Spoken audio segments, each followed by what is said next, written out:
AB-218 specifically is for victims of childhood sexual assault. So right off the bat, it's only for those types of events and those type of survivors.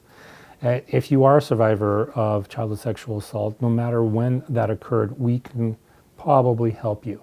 Obviously, we look to see if a case has some form of evidence and corroboration for the claims made by the survivor. We still have to prove it in court. We still have the burden of proof.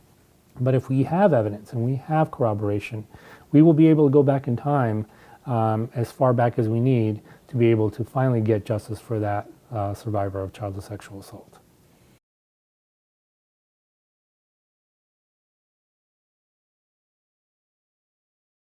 If the estate does exist and there are assets in the estates, yes, we can go after the estate if we are able to prove that the events occurred as the survivor claims.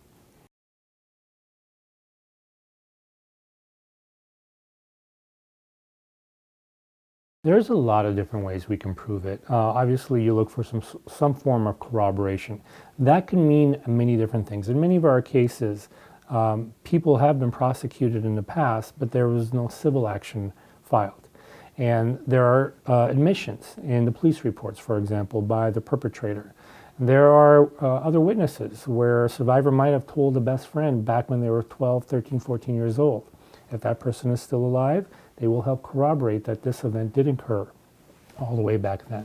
Some people keep diaries and they keep notes, and if there's a way we can show that those were written way back then, and there's some ways of being able to do that, that can be corroboration. There could be other victims of the same perpetrator, and you can see a pattern in practice. That could be a form of corroboration.